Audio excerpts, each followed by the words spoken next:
Souza.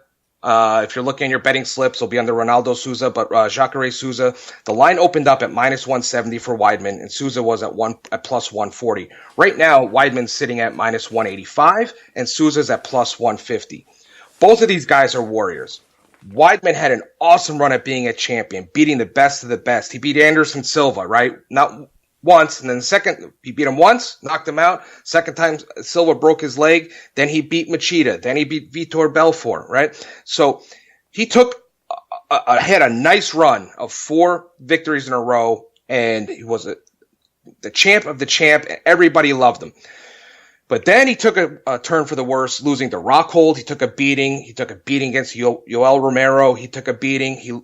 He lost against Musasi, which was controversial, but he still ended up losing, right? So his career looked like it should have been done, right? And the last fight, he was an underdog going in against Gastelum. I think it was a plus 185, and Gastelum was a young kid, probably a little too small for that division, but the way his body is, he's got to be in that division, and he's got power, and he's a good fighter.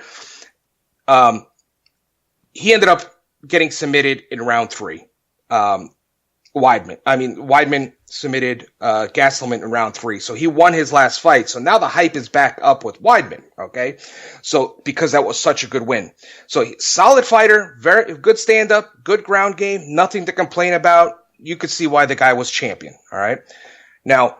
Jacare Souza is a weird guy to gauge. He's an older guy. He's 38, 39 years old now. He looks like a champion. If you put all these guys up in a row and you said, who's going to be champion? Which guy looks like it, right? It's going to be this guy. Man, he's scary. He's got a 6th-degree black belt.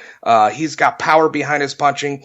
He has a pedigree, but then he's going to throw out a dud for you every so often. It becomes a big disappointment on the fight. So he fought some of the best. And beat them. He's lost to the best, right? So he's all over the place. Which Sousa is going to show up? Here's my thing. I know Sousa's getting older. He's not the same guy he was 5 years ago.